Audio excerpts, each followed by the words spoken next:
नमस्कार। मेरा नाम भाऊ तोरसेकर। आप देख रहे हैं प्रतिवाद। दोस्तों, आज शुरू में ही आपको एक कहानी, चुटकुला या किस्सा बताना मुझे आवश्यक लगता है, क्योंकि वो कहानी या चुटकुला आप समझ समझ लोगे तो बाकी सारी बात आपके लिए समझना आसान हो जाती है। इस कहानी में दो दोस्त थे और अपने बचपन से साथ पले बड़े थे, लेकिन उनका पेशा अलग अलग था। एक तो अच्छा खासा प्रोफेसर बना था और दूसरा कोई मोटर मैकेनिक वगैरह बना था। लेकिन 20-25 साल 30 साल की उनकी दोस्ती थी। एक दूसरे से हमेशा मिलते थे, गप्पे लगाते थे, वगैरह वगैरह वगैरह। लेकिन उनमें एक झगड़े का पॉइंट होता था। एक बात पर उनकी जमती नहीं थी। वो बात थी कविता या शायरी। ये जो प्रोफेसर था वो कविता का या शायरी का बड़ा शौकीन था। वो कॉलेज में या कहीं समारोह में शायरी मुशायरा वगैरह होता था, वहां जाता था। और जब वो वहां की बातें अपने दोस्त से शेयर करना चाहता था, उस पर से थोड़ी खुसफुस होते होते झगड़ा तक हो जाता था। वो जो मोटर मैकेनिक था उसको इस शायरी वीरी में कुछ इंटरेस्ट नहीं था। वो मोटर मैकेनिक था और उसको मशीन में इंटरेस्ट था। मशीन कैसी चलती है वो वगैरह, बस ये। उसको मोटर वगैरह पसंद नहीं थी, इसको मुशायरा पसंद नहीं था, कविता शायरी पसंद नहीं थी। लेकिन बात कवि से ना कहीं मुड़कर मुशायरे पर आती थी, कवि सम्मेलन पर आती थी, या तो उल्टी होकर मोटर या मशीन पर आती थी। और फिर वो एक दूसरे से कट्टी लेकर अलग हो जाते थे, वगैरह वगैरह। चुटकुला तो है, बड़ी बात नहीं है। लेकिन एक बार ये हो जाता है कि जो मोटर मैकेनिक होता है वो अपने प्रोफेसर दोस्त से बोलता है, यार तू हमेशा शायरी कविता की बात करता है ना, चल आज मैं तुझे एक मुशायरे में लेकर जाता हूं। अब ये मुशायरे में हैरान हो जाता है ये प्रोफेसर कि ये मुशायरे में लेके जाने लगा। ये कब इसको कविता समझ में आने लगी, इसको शायरी कब से समझने लगी, और इसका मुशायरा क्या होगा, ये कौन से मुशायरे में लेके जा रहा है। वो मन में हंसते हंसते वो प्रोफेसर दोस्त अपने मैकेनिक दोस्त के साथ वो जहां ले जा रहा है, चलो देखते हैं इसका मुशायरा क्या है। तो वो पहुंच जाता है। जब हॉल में जहां मुशायरा है वहां पहुंच जाते हैं तो प्रोफेसर हैरान हो जाता है। वहां तो सारे मजदूर वगैरह टाइप के लोग होते हैं, अपनी अपनी तरीके से। कोई तंबाकू बना रहा है, कोई और कुछ कर रहा है, कोई बीड़ी पी रहा है। तो प्रोफेसर की समझ में नहीं आता कि ये कहीं का मुशायरा है। कोई शराब भी पी रहा है। अरे, ऐसा कभी मुशायरा होता है? मुशायरे में अच्छी शेरवानी पहने हुए वगैरह वगैरह लोग आते हैं। ये कहाँ के लोग हैं, ये क्या चीज है, ये काय का मुशायरा है? लेकिन आहिस्ते आहिस्ते आवाज चुप हो जाती है। माइक पर कोई खड़ा हो जाता है और मुशायरा शुरू हो जाता है। पहले नाम पुकारा जाता है, भाई सुखविंदर सिंह अभी आपकी कविता शायरी पेश करेंगे। तो सुखविंदर सिंह आ जाते।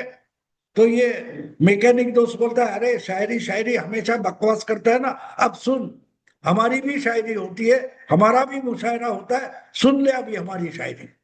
तो सुखविंदर सिंह स्टेज पर आकर खड़ा हो जाता है। जब इकट्ठा हुए लोग वाह वाह वाह वाह माशाल्लाह वगैरह वगैरह शुरू हो जाता है। अभी उसने एक शब्द भी बोला नहीं है सुखविंदर ने, तब ये शुरू हो जाते हैं वाह वाह वाह वाह। आखिर में लोगों को शांत करके सुखविंदर बोलता है, डिब्बा। सब चुप हो जाते हैं। फिर सुखविंदर बोलता है, डिब्बा। फिर चुप, शांतता एकदम। तीसरी बार जब सुखविंदर बोलता है, डिब्बा, तालियां, माशाअल्लाह, सुभान अल्लाह, बढ़िया बढ़िया। ये होते होते बस एक शब्द उसने उच्चारा है, बोला है, डिब्बा। उससे ज्यादा कुछ भी नहीं। फिर भी मुशायरे में लोग उत्साहित हो जाते हैं, उत्तेजित हो जाते हैं। फिर बोलते हैं, अब सतविंदर सिंह आके अपनी शायरी पेश करेगा। फिर वाह वाह वाह वाह वो शुरू हो जाते। अब वो दूसरा कवि आकर जब खड़ा हो जाता है, थोड़ी देर वो तालियां होने के बाद शांत हो जाते हैं, वो भी बोलता है डिब्बा डिब्बा, डिब्बे पर डिब्बा, तालियां। बस वो 3-4 बार वही रिपीट करता रहता है, डिब्बा, डिब्बे पर डिब्बा, तालियां। ये 3-4 बार होने के बाद सुभान अल्लाह माशाअल्लाह हो जाता है। प्रोफेसर हैरान है, ये क्या चल रहा है। एक बोलता है डिब्बा, दूसरा बोलता है डिब्बे पर डिब्बा, और तालियां वगैरह हो जाती है। फिर तीसरा आ जाता है, कोई और होगा, मनवीधर वगैरह। मनवीधर आता है, तालियां वगैरह हो जाते हैं, शुरू हो जाता है डिब्बा, डिब्बा, डिब्बे पर डिब्बा, तालियां। होते होते डिब्बे पर डिब्बा, उसके ऊपर एक डिब्बा, तालियां। होते होते प्रोफेसर परेशान हो जाता है, यार डिब्बे के आगे कुछ हो नहीं रहा है। वो अपने मैकेनिक दोस्त से पूछता है, यार ये क्या चल रहा है, ये सब डिब्बे की लाइन लगा दी है, कुछ आगे कुछ हो नहीं रहा है, इसमें शायरी कहाँ की है। बोले सुन तो यार, ऐसे होते होते 10 शायर कवि डिब्बे पर डिब्बे चढ़ाते जा रहे हैं, आगे कुछ नहीं हो रहा है। बस डिब्बा, डिब्बे पर डिब्बा, उसके ऊपर एक डिब्बा, और एक डिब्बा, बस 10 डिब्बे एक के ऊपर एक चढ़ गए, लेकिन आगे कुछ नहीं हो रहा है। तो गुस्से में आकर वो प्रोफेसर बोलता है, यार तेरे को चाहिए तो तू बैठ, मैं तो परेशान हो गया, मैं निकल जाता हूँ। तो बोलते हैं, क्यों निकल जा रहा है, इतना बढ़िया मुशायरा जोश में आया है और तू भागेगा क्यों, सुन तो ले, ये हमारा मुशायरा है, सुन ले। तो प्रोफेसर बोलता है, यार शायरी है कहाँ, ये सिर्फ डिब्बे पर डिब्बा चढ़ते जा रहा है। तो मैकेनिक दोस्त अपने प्रोफेसर दोस्त से बोलता है, अरे भाड़ में गई शायरी, बैलेंस देख बैलेंस। 10 डिब्बे चढ़ गए, लेकिन एक भी डिब्बा गिरा नहीं है, बैलेंस देख। शायरी इंपॉर्टेंट नहीं है, 10 डिब्बे एक के एक ऊपर चढ़ते गए, लेकिन एक भी डिब्बा गिरा नहीं है, शायरी गई भाड़ में, बैलेंस देख। दोस्तों ये मैंने इसलिए बोला कि जब आपके पास दिमाग नहीं होता ना, तो आप ऐसे मामले में फंस जाते हो। समझने वाले को इशारा काफी है कि शायरी क्या होती है, ये समझा रहा हूं मैं। 1 2 3 10 शब्दों का इस्तेमाल आप करोगे तो उससे शायरी नहीं बनती, उससे कोई मतलब निकलना चाहिए, कुछ आशय निकलना चाहिए। हम जब राहुल गांधी के चाहने वाले और मोदी से नफरत करने वाले लोगों से बात करते तो बिल्कुल वही हो जाता है। मोदी ने देश डुबा दिया, मोदी ने देश का सत्यानाश कर दिया। आप उनको पूछो क्या सत्यानाश कर दिया, अरे पूरा देश बेच दिया। तो आप उनको पूछो कि किसको बेच दिया, अदानी अंबानी को बेच दिया। तो अदानी अंबानी कौन है, आबादी अमेरिका का, और अंबानी क्या रशिया का है, किसका है। मोदी आने से पहले जो कांग्रेस की गवर्नमेंट थी, उसने प्राइवेटाइजेशन शुरू किया, तो उसने भी गवर्नमेंट की बड़ी बहुत सारी कंपनियां प्राइवेट ओनर को बेची थी, इंडियन कंपनियों को ही बेची थी। तो उस वक्त देश नहीं बेचा जा रहा था। तो बोले वो छोड़ो, देखो ये क्या हुआ है, वो क्या हुआ है, नीट का पेपर टूट रहा है, फूट रहा है, लीक हो रहा है, उसकी बात करो तो और आगे जाएगा। एक भी बात, और आप मोदी के अच्छे काम गिनाना शुरू करो तो वो सुनेगा नहीं। क्यों, उसको सुनना ही नहीं है, उसको सुनना ही नहीं है। बस मोदी से वो नफरत करता है, और उसके आगे उसको सोचना तक नहीं है। और इसलिए जो जो गलत हुआ है, अब मुंबई में देखो, मुंबई में रास्ते में इतने गड्ढे हैं, अरे 25 साल से तो उद्धव ठाकरे और उनके परिवार के ही राज मुंबई में था, कारपोरेशन में। बीजेपी को सत्ता में आकर अभी 1 साल तक नहीं हुआ है, और आप उसको गाली देना शुरू कर देते हो। तो क्या आपका शिवसेना का उद्धव ठाकरे का राज था तब क्या मुंबई अच्छी थी? 10 साल केजरीवाल दिल्ली में राज करते थे, दिल्ली का जो कुछ सत्यानाश उन्होंने कर दिया, दिल्ली को लूट लिया, ये सच्चाई सामने है। सरासर झूठ बोलते बोलते अपने लिए शीश महल खड़ा कर दिया। जो इंसान बोलता था कि सारी पार्टियां भ्रष्ट है, मैं अगर हम राज्य सत्ता में आ जाएंगे तो हमको सरकार का बंगला भी नहीं चाहिए, गाड़ी भी नहीं चाहिए, तो वो 10 साल में अपने लिए एक शीश महल आम जनता की सरकार के पैसे से खड़ा करता है। और जब घूमता है तो 10, 150, 10, 15 गाड़ियां आमने सामने आगे पीछे होती है। इतना सरासर झूठ बोलता है और वो बोलता है मैं कट्टर ईमानदार हूं। और केजरीवाल का समर्थक बीजेपी या मोदी को भ्रष्ट बोलेगा, क्योंकि वो मोदी से नफरत करते हैं, वो बीजेपी से नफरत करते हैं। उनको केजरीवाल से प्यार हो ना हो, राहुल गांधी से या उद्धव ठाकरे से ऐसे लोग प्यार करते हो या ना करते हो, लेकिन वो मोदी से या बीजेपी से नफरत जरूर करते हैं। वो हिंदुत्व के खिलाफ होते हैं। इसलिए जो भी गधा या घोड़ा हिंदुत्व के खिलाफ, बीजेपी के खिलाफ, मोदी के खिलाफ बोलने लगे, ये उसकी सराहना करते हैं। देखो देखो, गधा है लेकिन कितनी बढ़िया सुर में गा रहा है तो गधा, लेकिन फिर भी मोदी को गाली दे रहा है तो उनको इसमें सप्त सुर सुनने को आते हैं। क्यों? क्योंकि उनको मोदी के लिए गाली सुनना है। तो उसमें से शायरी कहां से निकलेगी? तो आप पूछोगे कि इसमें शायरी कहाँ है, तो बोलेगा भाड़ में शायर। बैलेंस देख, एक भी डिब्बा नहीं गिर रहा है। राहुल गांधी डिब्बे पर डिब्बे चढ़ाते जा रहे हैं।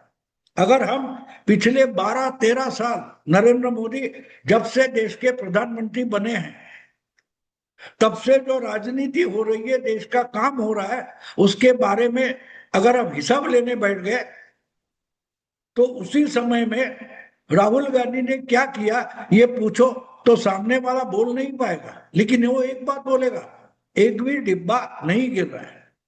आपको याद है 2019 का चुनाव चल रहा था, तब राहुल गांधी बोल रहे थे चौकीदार चोर है, राफेल में 30,000 करोड़ का घोटाला हो गया, और नरेंद्र मोदी ने 25,000 करोड़ अनिल अंबानी के जेब में डाल दिए। अगर अनिल अंबानी के जेब में इतने आराम से 25,000 करोड़ नरेंद्र मोदी ने डाले थे, तो आज वो बेचारा अनिल अंबानी रास्ते पर भिखारी जैसा, दिवालिया जैसा क्यों घूम रहा है? ये सवाल पूछोगे तो बोलो वो छोड़ दो, हिंडनबर्ग का क्या हुआ? तो ये अनिल अंबानी नाम का, राफेल नाम का डिब्बा छोड़ देंगे और बोलेंगे हिंडनबर्ग का। अब हिंडनबर्ग का है, जिस हिंडनबर्ग के नाम से अदानी को टारगेट किया गया और उसके आधार पर मोदी की बदनामी शुरू हो गई थी, वो कहा गया? बस राहुल गांधी ने पिछले 12-13 साल में अगर एक ही काम किया है तो डिब्बे के ऊपर एक डिब्बा, उसके ऊपर एक डिब्बा, डिब्बा एक भी गिरा नहीं है। लेकिन सच भी तो साबित नहीं हुआ। राहुल गांधी ने जितने आरोप लगाए, सारी की सारी मनगढ़ंत कहानियां राहुल गांधी अपने चमचे को इकट्ठा करके, जैसे वो मैकेनिक का मुशायरा था, किसी को भी शायरी क्या है पता नहीं, लेकिन वाह वाह, सुभान अल्लाह, माशा अल्लाह चल रहा था और डिब्बे पर डिब्बा चढ़ रहा था। बिल्कुल वही हालत राहुल गांधी और विपक्ष की पॉलिटिक्स में हो गई है। अगर एक आरोप से लोग तंग आ चुके, परेशान हो चुके, सुनना नहीं चाहते, तो एक नया आरोप लेके आओ। राफेल और चौकीदार चोर नहीं चला तो कॉकरोच लाओ, नहीं तो और कुछ लाओ। अदानी ने ये किया, अदानी ने वो किया। राहुल गांधी के पार्टी के चीफ मिनिस्टर रेवंत रेड्डी हो या वो सतीशन हो या और कोई हो, यहाँ डीके शिव कुमार हो या सिद्धरामैया हो, वो अपने अपने राज्य में जहाँ कांग्रेस की, राहुल गांधी के पार्टी की गवर्नमेंट है, वहां अंबानी अदानी के लिए रेड कारपेट फैला देंगे और राहुल गांधी रोज उठकर अदानी को गाली देगा और अदानी के आड़ से मोदी को बदनाम करेगा। डिब्बे पर डिब्बा, डिब्बे पे ऊपर और एक डिब्बा, तो डिब्बे चढ़ते जा रहे। बैलेंस देखो, तो 12-13 साल में राहुल गांधी ने ऐसा क्या किया है जो आप गिना सकते हो? तो उसका जवाब है कुछ भी नहीं, कुछ भी नहीं। शायरी की मजा जो होती है, इसकी एक बूंद भी आपको दिखाई नहीं दी। लेकिन मोदी जी जिस ढंग से काम करते हैं, तो समझने वालों को इशारा काफी होता है। जो समझते हैं, जो अनुभव करते हैं, वो बोलेंगे अरे 8-80 करोड़ लोगों को फ्री में राशन दिया है, 7-8 करोड़ महिलाओं को ये शौचालय वगैरह दिया है, 2-3-4 करोड़ महिलाओं को फ्री में उज्ज्वला स्कीम में गैस दिया है। ये गिनना शुरू करेंगे लोग समझदार, क्योंकि मोदी जी जो कुछ कर रहे हैं वो समझने वालों को इशारा है। लेकिन जो ना समझ है, उनके लिए राहुल गांधी का मुशायरा है। चली गई भाड़ में। बैलेंस देखो, बैलेंस देखो। राहुल गांधी 12 साल में, 13 साल में 100 से ज्यादा छोटे मोटे चुनाव अपनी पार्टी के लिए हार चुके हैं, लेकिन गिर नहीं रहा। राहुल गांधी नाम का डिब्बा गिर नहीं रहा। बैलेंस देखिए। चुनाव के नतीजे आते जाते रहते, चुनाव आते जाते रहते, उससे कोई मतलब नहीं। राहुल गांधी नाम का डिब्बा कांग्रेस का जो टॉवर है उसमें गिरता नहीं है, क्योंकि नीचे बैठे हुए सारे के सारे कांग्रेस नेता भी एक तरीके से डिब्बे हैं। डिब्बे के ऊपर एक डिब्बा, उसके ऊपर एक डिब्बा, 10 डिब्बे, 290 डिब्बे चढ़ जाते हैं, लेकिन बैलेंस नहीं गिरता।